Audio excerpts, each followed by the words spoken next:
You know, I always kind of encourage you all, don't be so busy that you're too busy to be a Christian. You know, that there are just some things that you just got to make time for.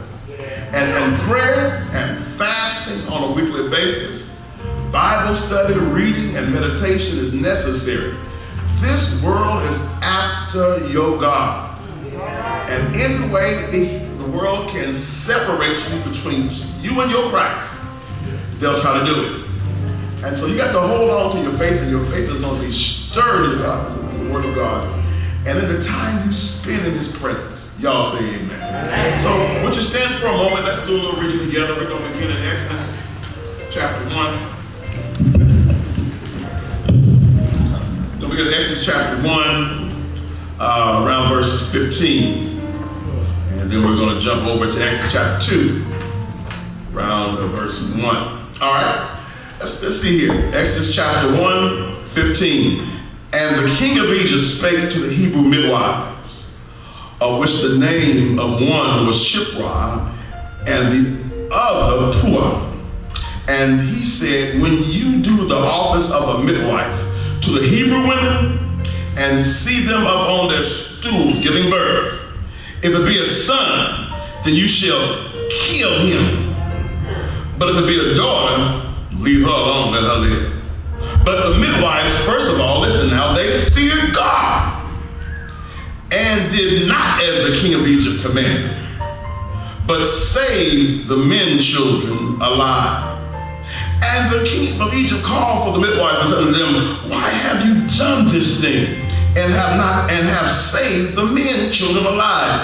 And the midwives said unto Pharaoh, well, first of all, because the Hebrew women are not like y'all women, for they're lively. And when they deliver so fast, we just cannot, by the time we get there, the baby out. Therefore, God dealt well with the midwives, and the people multiplied, and they got strong, they waxed very mighty. And it came to pass, because the midwives feared God, that he made them houses. He took care of them. And Pharaoh charged all the people, saying, every son that is born, throw him in the river. And every daughter, I don't care what you do with her, keep her alive. Let's jump down to chapter 2, verse 1. Chapter 2 of Exodus, verse 1. And there went a man of the house of Levi, and took a wife, a daughter of Levi. And the woman conceived and bare a son. And when she saw him that he was a goodly child, that meant that she saw something was unique about this child. It was different about this child. When she saw the value of the baby, the Bible says she hid him 3 months. Verse 3. And after a while, she could no longer what? Hide him. So she took him in an ark of bulrushes, and she daubed it with slime and pitch. She put clay around it and made it waterproof, and put the child therein. And she laid it in flags and sticks by the river brink. And his sister stood afar off to see what would be done to him. And the daughter of Pharaoh came down. Help us, Holy Ghost, to wash herself, to purify herself at the river. And her maidens walked along by the riverside, and she heard this baby crying. And the tears of the baby broke the heart of the queen. And when she saw the ark among the flags, she sent her maid to fetch it. And when she opened it, she saw the child, and behold, the babe wept. The tears of the baby broke the heart of the queen, and she had compassion on him. Now, this is the daughter of the man that said, kill him. This is one of the Hebrew children. The Lord have a blessing to the hearers, the doers of his holy word. Kind Father God, we thank you. Father, we thank you for your goodness. We thank you for your mercy. Thank you for your grace. We thank you for your presence in the room right here, right now. Pray, God, that in these next few moments you might allow us to move a little closer to your wounded side, that we might feel your anointing, that we might experience your goodness. Help us to rise above the chaotic world we live in, remove every earthly distraction So for a moment, we might have an uninterrupted communion with you. Father, allow your healing angels to move among us. Healing for our broken hearts. Healing for our wounded spirits. Rejuvenate us and allow us to move into heights and deeper depths in you. Allow us to leave this place more determined than we arrived to go all after Jesus in our life. We ask these blessings and all others in the strong name of Christ. And all of God's people say, amen. Give Lord a hand break. Come on now, come on. Friends don't treat me like they used to since I laid my burden down. Friends, they won't treat me. I think it's because I laid my burden down. Y'all will help me. Glory, glory. Since I laid, I'm singing glory, glory, glory. I wish you knew what you were talking about.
preaching of Christ will often bring disciples with the words, peace be unto you. Habakkuk 2:20 tells us the Lord is in his holy temple, that all the earth keeps silence before him. I want to talk this morning for a thought. They are destroying our boys. They are destroying our boys. Yeah. I don't know if you thought about this much, but young black men are pretty much an endangered species in America. If our young black boys, young black men are not being shot by police officers, then they're shooting each other. And now, locally, they're being shot and paralyzed for parking their work truck while they're making deliveries. Well over 3,000 young black men between the age of 15 and 24 will be killed this year alone by guns. That's more than heart disease, asthma, cancer, diabetes, and HIV combined. It is an epidemic that's so common that a lot of folk have become numb and indifferent to it. In fact, killing young boys have become so common, we have all but come to accept it as the cost of being born black and male in America. Actually, if you looked at and read with us in our lesson, the idea of racial genocide or killing our boys is no new strategy of the enemy. No. It has been a plan and a strategy of those who have desired to oppress another group of people since the days of this Old Testament writing. In the scriptures that we read, Pharaoh, the king of the Egyptians, and his people, who were holding the Jewish people in slavery, became afraid that the poor Jewish people were beginning to grow at a faster rate than the Egyptian population. And one day, these poor people would come to dominate society. This story is really about the birth of Moses and how the society that was in power tried to desperately kill him before he would become the man God created him to be. They saw these Jews had certain talents, skills, abilities, and strengths that in many ways would grow superior to theirs, and that frightened them. What is the solution? Brother, do me a favor, would you go to Genesis 1:28 for a second in King James. What is it that they were trying to destroy? What is it? Well, do you have 1:28 for me yet? Get it up here. Chapter Genesis 1:28, God has now created man and created man in his own image. We were talking with the brothers this morning. When you think about God creating Adam, somehow being Adam's spiritual father, one of the things that comes to mind is, did Adam, can I talk to y'all for a moment? Yeah. Did Adam have a belly button? Think about that for a minute. Was he attached to a female in any way? So that's something to think about it. Because sometimes in our communities, among our families, we hear folks use the terminology, you ought to cut the cord. And normally what they're saying is that let that young man walk on his own. Because he's too attached to you, mama, he's too attached to you, daddy, and cut that cord. Have you ever heard people use that terminology? Meaning emancipate him. So when you think about it, when God created Adam, I don't think Adam came here as a baby. Yeah. I think Adam was created a man. And by virtue, the cord was already cut. Wait a minute now, think about it. So, who really can make a man? Now, I'm not just talking about making him physically, but we do know that even in the conception of a child, it takes God. Because some folks can try to have a baby for years and years and years, right? With no success. Somebody bumps somebody in the closet and they fall out like Mars. So it's God, isn't it? So just as God is the only one that can make a physical man, God is the only one that can make a man in any sense of the word. Y'all agree with me? So Adam comes fully, no cord is cut, fully man. And look at what God gives him. We have to verse 28 because God blessed him and God said to him, listen, I want you to have 5. Y'all write this down. I want you to have 5 blessings. And if you hold on to these blessings and don't let nobody take them from you, you can be a man after my image. Amen. Wait a minute.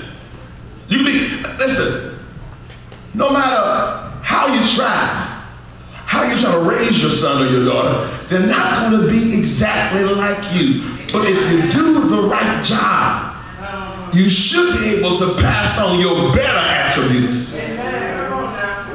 Can I say something? My children, Jordan and Chelsea, I don't know where they got this from, but they are extremely punctual. Y'all say amen. Pass it on somewhere. So you hope that they would take off. And God's saying, in my image, he has some attributes from me. I'm going to give to Adam, and Adam, you in turn will allow all of creation, all of mankind to inherit it. Number 1, I want you to be the kind of man, hear me now, that can be fruitful. And be fruitful means to produce something that's healthy. So one of the things that the enemy wants to kill our boys with is to take away their ability to produce healthy lifestyles. Because you can produce a whole lot of stuff. You can produce cancer. Doesn't mean it's healthy. Are you with me? And so God said, what I am able to do is whenever I produce anything, it's healthy. And I want to give that to you. Be fruitful. Yeah. And then when you produce, what's the number 2 thing? He says, then what? So take what you're producing and be productive with it. If I give you a handful of corn, well, you can throw it in the pot and stir it up and eat it. But once you get through chewing it and swallowing it, now who wants it? When you get through with it, nobody gonna want it. Not even you.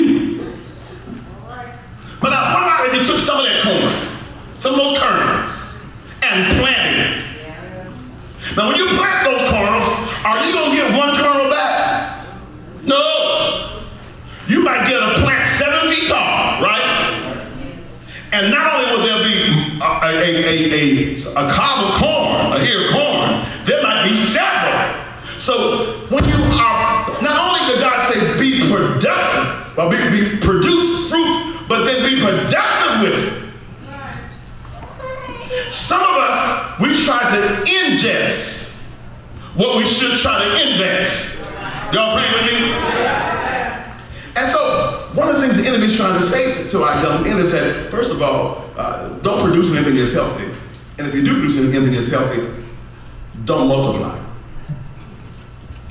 So your son goes to school and he's ready to read and carry on, and now the society in that classroom is going to try to shut him down. Because sometimes when a white teacher meets your black child, that's the first time she's ever interacted with a black man. Amen. I'm telling you what I know. And so if he does something like this to one of the guys in the class, now she wants to call the principal and suspend him. Not understand that's part of their culture.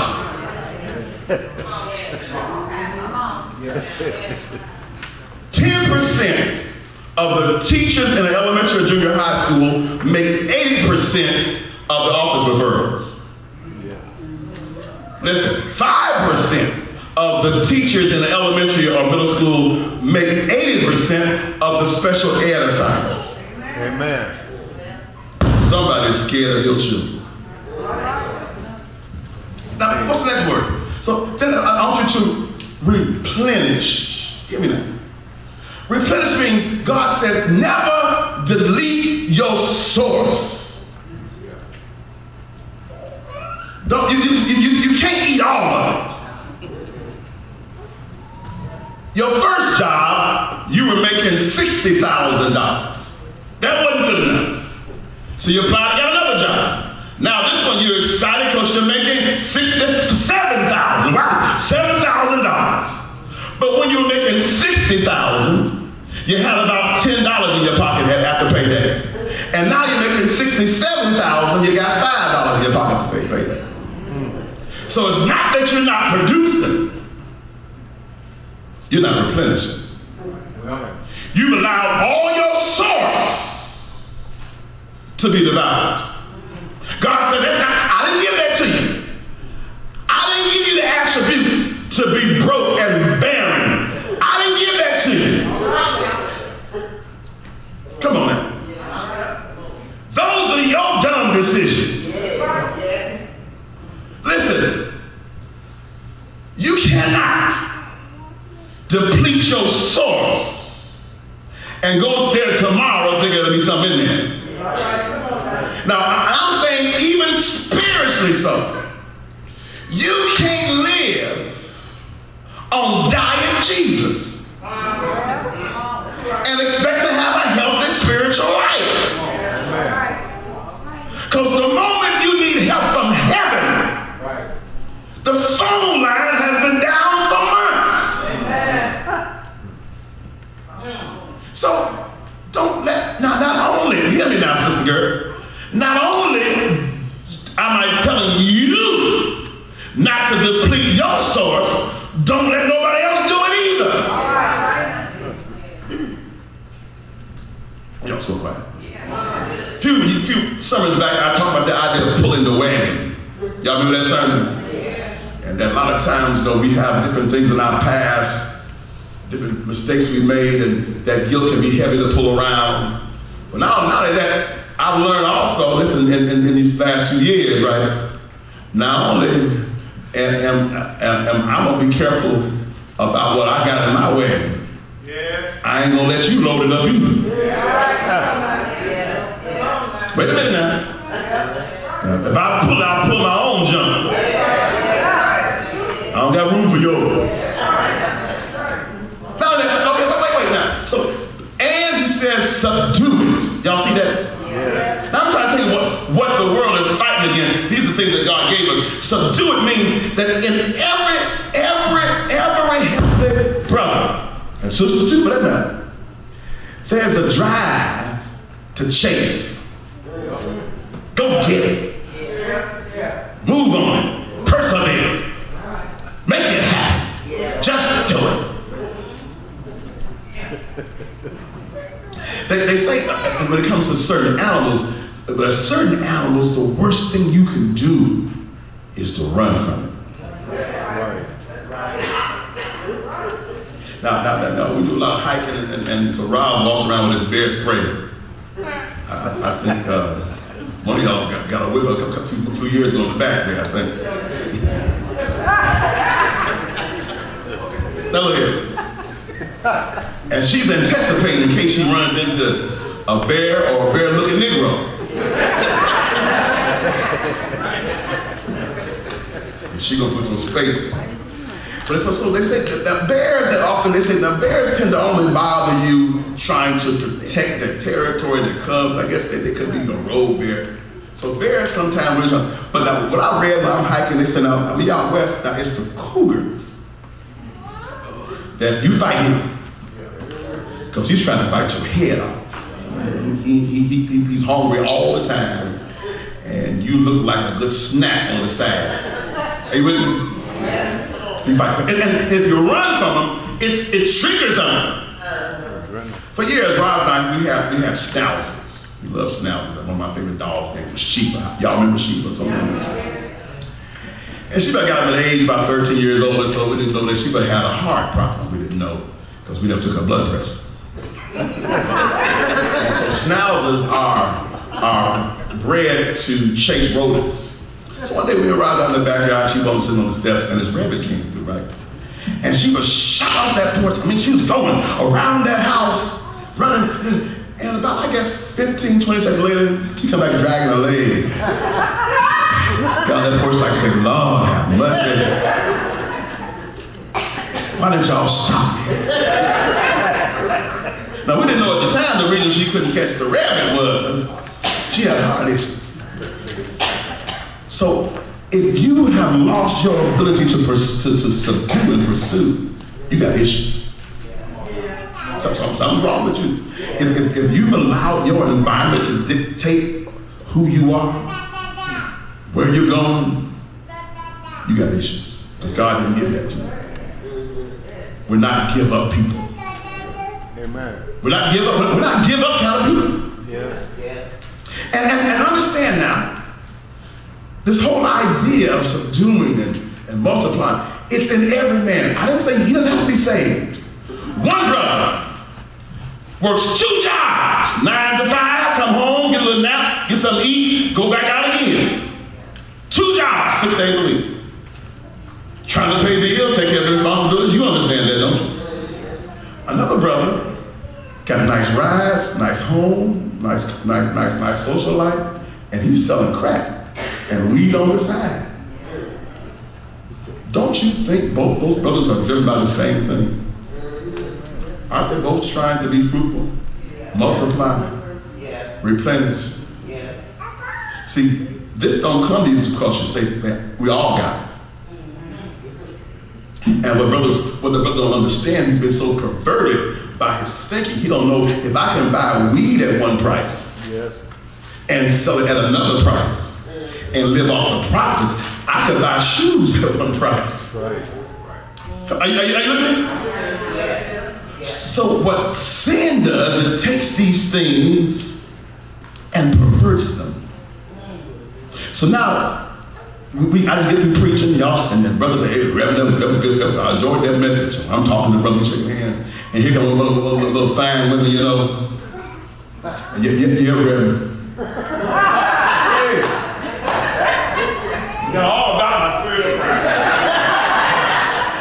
And some of y'all some old dudes, y'all still trying to chase it.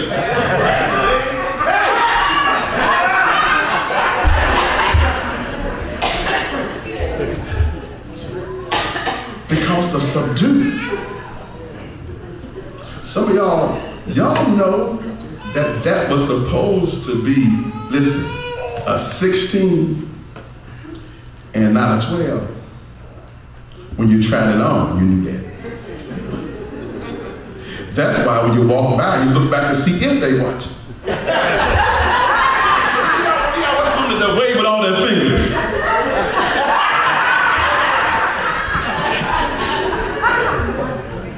So all I'm saying to you, it's in your nature.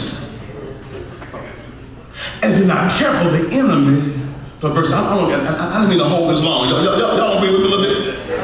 Are y'all getting this? What's that last thing and have what? Dominion. That's why I want to jump off right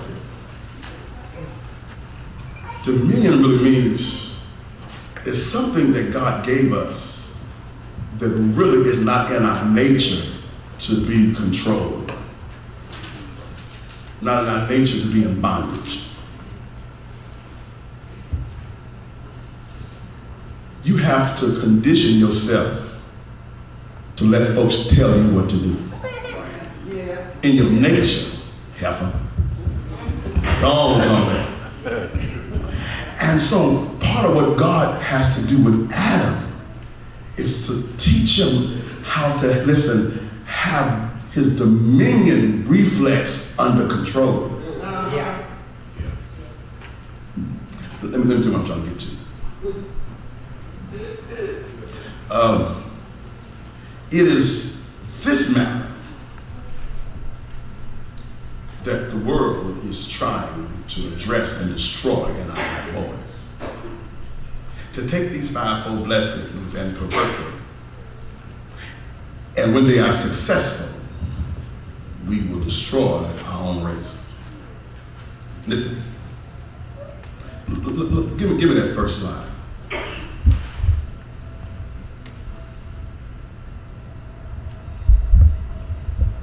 Can you play that video for me?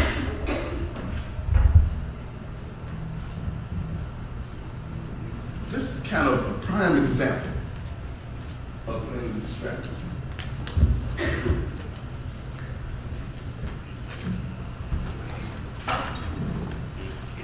Well, we'll get it together whenever you're ready to start.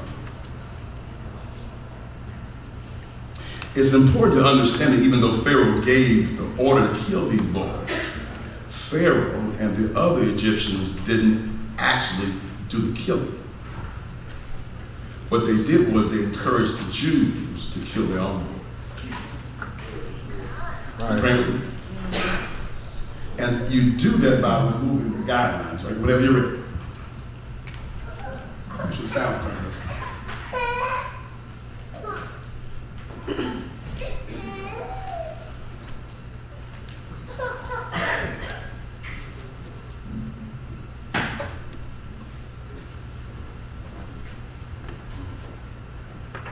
Y'all praying with us?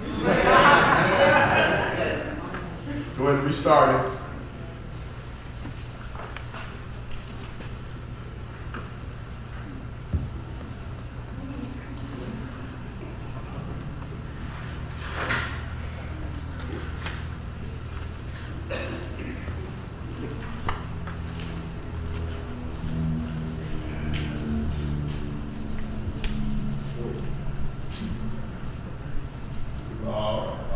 Say he will likely never walk again.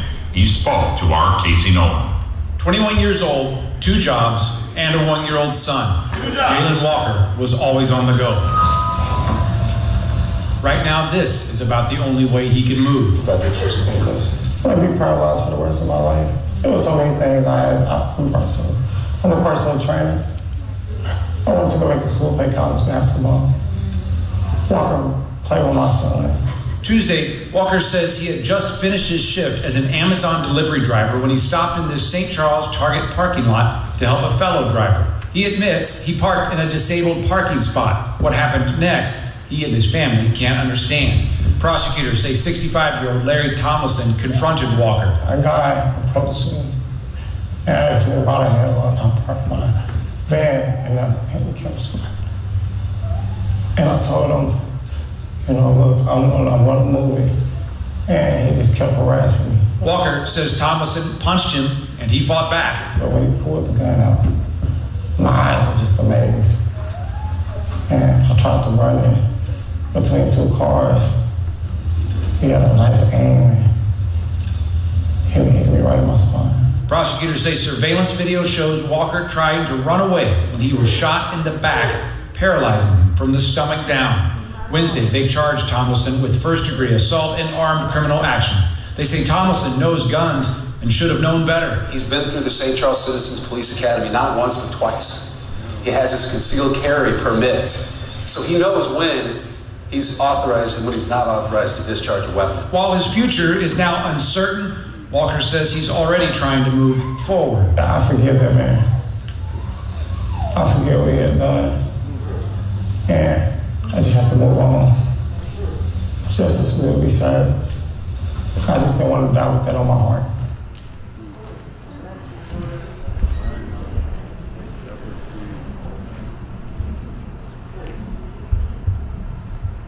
Listen.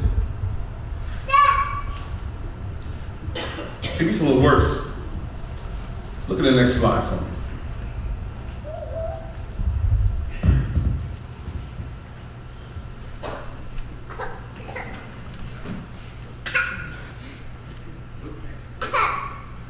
That's important too.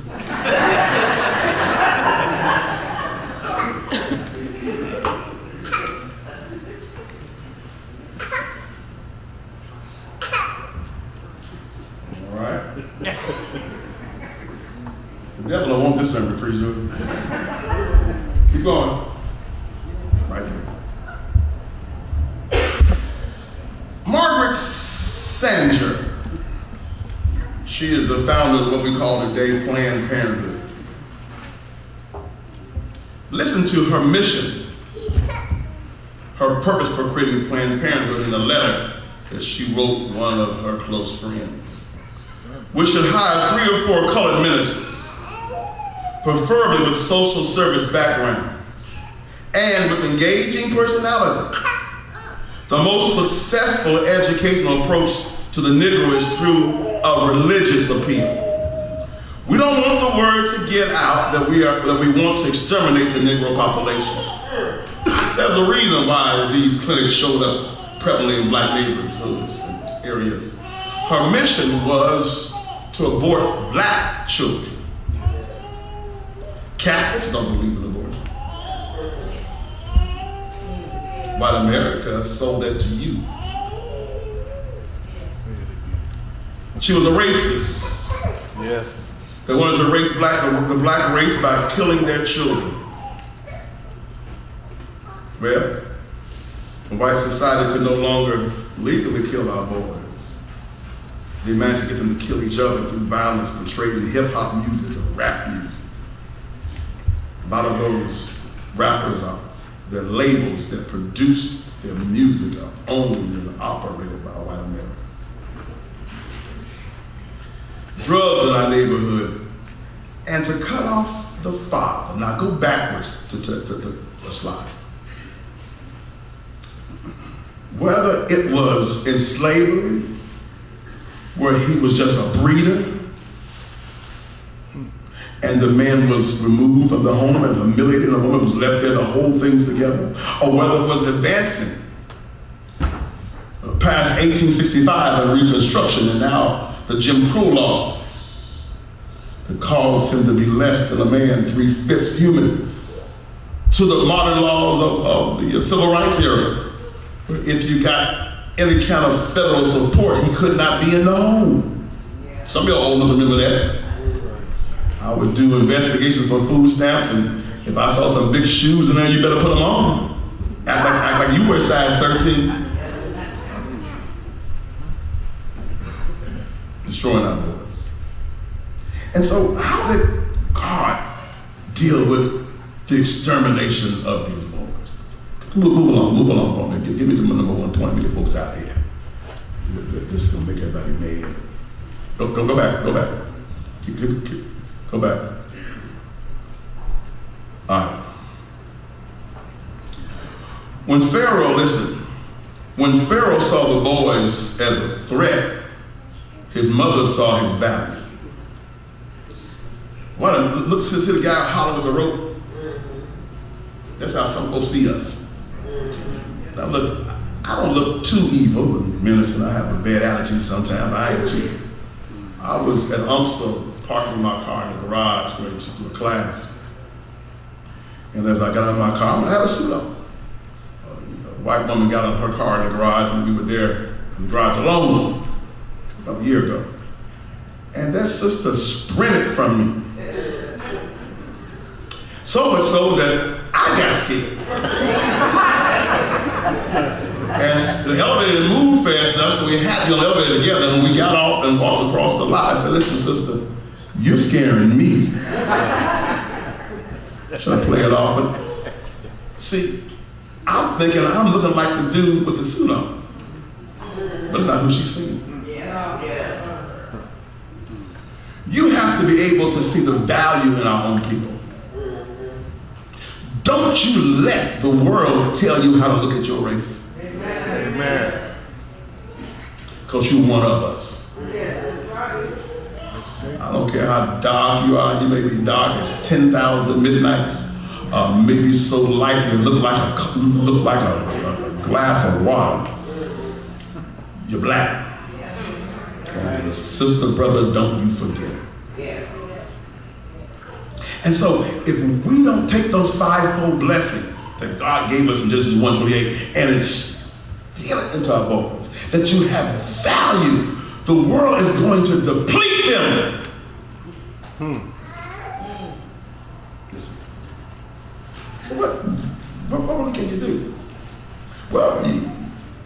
can mess up at this and instill the wrong values. Listen. Here's an old reading I did several years ago, talk about how to raise a pimp. About Dr. Darrell Forster. How do you raise a pimp? First of all, he says, first raise him to think. I'm not talking about a positive self-image. I'm talking about creating an impression in his mind at the earliest possible moment that his physical appearance is more important than how he treats his fellow man, or what he knows, or what he thinks. Then do this. How you do this? Pierce his ears and his hair from day one, making him indistinguishable. Hear me now. In my place back here. From a little girl. Of course, you would never think about making your baby daughter look like a boy. That's okay.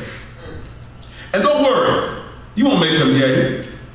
But by focusing on his physical appearance and fashion, you would teach him that a woman's role in his life is for them to cater to his every material desire. Just because he's cute, or what y'all call fine. Like a pimp. Let him think that the world revolves around him by virtue of his cuteness. That way, when the steel mill or corporate America or academia start hiring cute people, he'll have a job. You don't have to have a skill or be intelligent. Just be cute and you'll get a job. Finally, to be able to raise a pimp, you must act like a whore. How else will your son know how to handle them? You got to swear and talk nasty. Use bad words. Cuss your husband, cuss your boyfriend out around.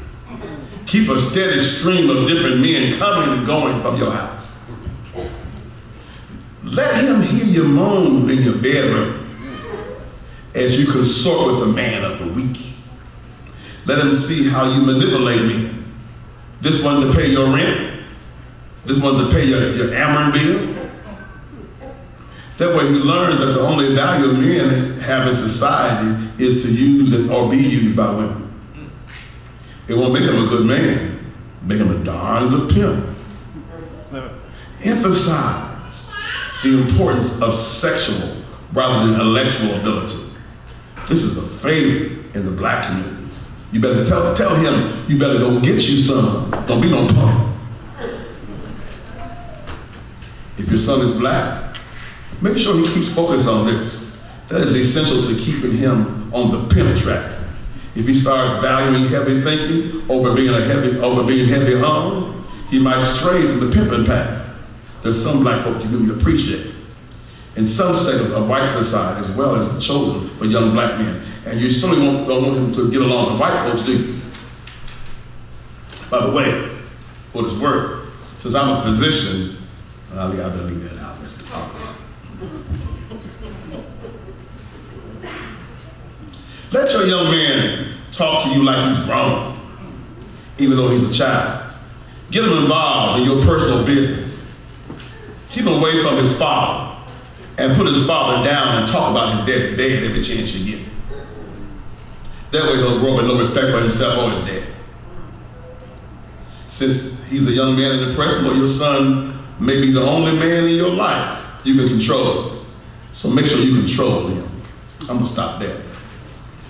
We talked about this dominion thing. This a part of us that does not like to be in bondage or control. That's a natural trait in your young man. He don't want to obey you. And the trait itself is not a bad thing. When my boy George was about 2 or 3 years old, we were in the bed, was playing some kind of game, something was going on, me and him in Chesbury, and something he did, and I laughed at him. And George didn't like it. About 2 or 3 years old, so he did this to me. I'm like, wait a minute now. Now, I was excited that he had that trait in him. But as his father, I had to teach him how to have strength under control. Because you can do something, don't mean you should do something. Because I can slap teeth out your mouth. Doesn't mean I need to do it to my boss at work. Hear me now. So it's a natural condition that God gave us. There's a sense of dominion, and there comes a time where that boy will act it out. Let me move on. Look at the butterfly slide. Are you with me? Okay. So, it's been my observation over several years, 30-some years of ministry, that there seems to be a system in the black family, and I understand the white family too. Some will say it like this, that we, as black women, that we love our sons and raise our daughters. I don't know, but here's what I've noticed. As I've met many families throughout the years, there's a trait where the women in the family do well and the men struggle. Women, the sisters together and pay the brothers' bills. The women got jobs, the men sitting in the backyard smoking weed. I don't know if you know that or not. And it might be your family, so just look, amen. What has made some of our men have a hard time launching, getting off the launching pad? Could it be the butterfly syndrome? If you see this butterfly struggling, trying to get out this cocoon, he's wrestling and he's trying to get out, if you help him, he'll never have the strength to fly. Never. You've ruined his whole purpose because you have to help him. He'll never mature. And so we can kill our own boys. Yes. Send him into a lifestyle of struggle because he doesn't have the strength enough to be a man. And listen, I know it bothers you. Part of your instinct as a woman is maternal. I know you love her. I know you love her. But there comes a point where God says, Adam didn't have an umbilical cord. I made him a man. And you are getting in God's way. Amen. What does that mean? That means that we have to be careful that we don't erase all the struggle. That we let some consequences occur naturally. Yeah. If you deplete it, it's gone. Right. Is that right? Replenishment, you don't deplete your source. Spend all your money, that's why ain't no gas in your car. I am not going to give you $20 every week. Oh, y'all saw something else. Because you'll never learn, don't deplete your source. You'll never learn. I'm not your source. That's right. But no. We're so fearful. Listen. My mother told me once that when her son was born, he just started walking. They said, I was still with his daddy at the time, we were still together. And the boy just started walking, and he fell, trying to learn how to walk. And she said, I went to get him. And the daddy said, leave that boy alone. Let him get up. And I didn't want no man telling him what to do, so that's my son. She said, so I picked him up, Pastor Waddell. I picked him up, and I've been picking him up ever since. Yeah. Number two, look at this, number two. When Pharaoh tried to have her son killed, the mama's instinct was to hide him. And the woman conceived and bare a son, and when she saw that he was a goodly child, she hid him for months. There is a necessity to cover your children. Yeah. You do have to be a helicopter parent. You do need to know where he's going, where she's going, who's going. You see, when somebody comes to you as a child, say to you, Mama, Daddy, can I go over Bobo's house? It's never yes or no. is when you're going. Who's going to be over there? Any grown folks there? Who are they? What y'all going to do? Are you going to stay there? Are you leaving? Ain't never no yes or no. Are you with me? Because I got too much at stake in you. To let you walk out this door and I don't know nothing about what you're doing. Are you praying with me? Because I'm aware that Satan, as a roaring lion, is trying to devour you, and you don't have enough sense to recognize that he's prowling behind you. I often say to young folks, I never thought I'd use that word, Sister Dale, that I would call folks young. That was my name. I was a young man. Now I can say young man. Tell them folks, it's the first time in my whole ministry of 31 years I'm old enough to be some of y'all daddy. It's weird, and I can just say young lady, and you say yes, sir. One thing I say to young folks all the time, I'm not as old as some of you all. Y'all say amen. I'll be 54 this month. But I would say to them, listen, I'm going to respect you enough, young man, to let you know what you know. But I need you to respect me enough to let me know what I know. And since I've been here a little longer than you, are you praying with me?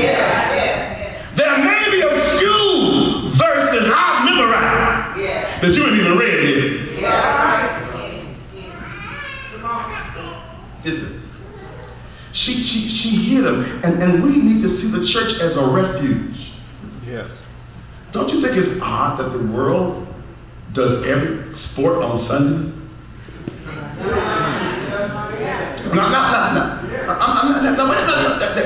When I first moved to St. Louis 30 years ago, they had blue laws. Couldn't even buy liquor. Now y'all are rattling bottles and beer cans 7 days a week. Used to have stores when I was a kid. Sears wasn't open on Sundays. Don't you think that white America knows that the church has always been the center of the black community? And if I can pull your children out of that spiritual foundation, and we just run off basketball games, soccer games, and they have skill but no spiritual character. And sometimes your talent will take you places your character can't keep you. It happens in sports all the time. What's this dude's name? Justin? Somebody? What's the guy that said he was beat up? Huh? Smollett. Now all that money you make in the episode wasn't enough, huh? And of all things for a black man to say, they had a rope. Of all of our people who were, listen, lynched for real, you would dare use that? Of the black men who swung from trees for real, you would dare play with that? Because your talent has taken you places your character could not keep you. And so we run off to basic soccer games and this place on Sunday morning. Some folks said one songwriter said some folks would rather have houses and land. Others choose silver and gold. These things, they treasure. You treasure your soccer game, you treasure your golf game, you treasure all these Sunday morning activities, and forget about this soul. Because what you're telling them is this is more important than church. Oh, y'all so quiet. Oh, I'm almost done. Listen. There comes a time when you can't hide him no more. I know it comes a time, you choose the school he goes to, you have this private school, you have to, you do all this up, you make sure that he's gluten-free. And you're doing all these things and you're making sure. Look at this next slide. My last slide. But there comes a time when he's too big for you to hide. That dominion part of him begins to come up and he resists your control. For me, I think it happens to a lot of young boys when they grow just tall enough to look you in the eye. Yes. Can I get an amen? Amen? All of a sudden, he thinks that size and strength is the same thing.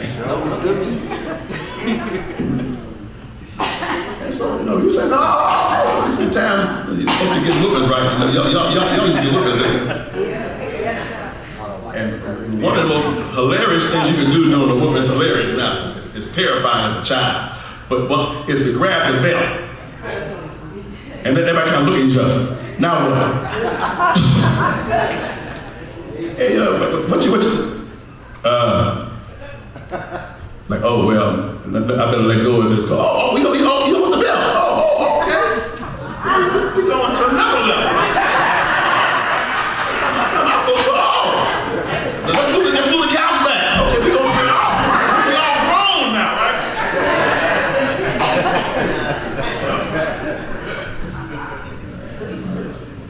And it's part of his nature.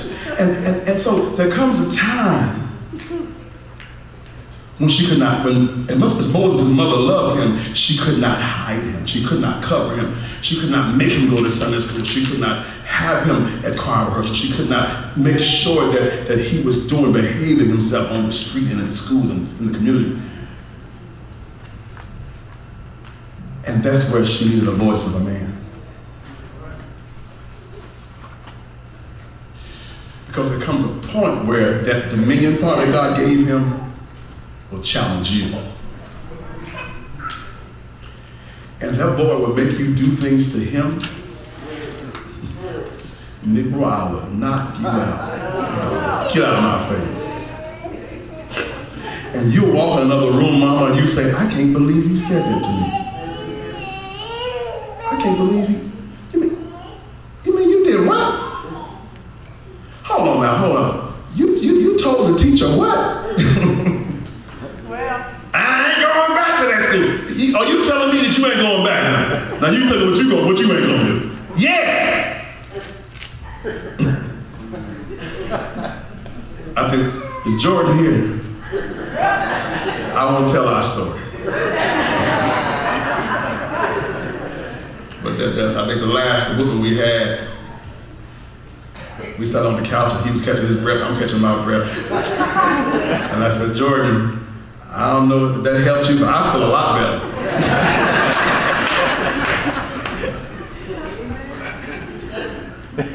And now he got his own voice, so you're going to get it, little Negro.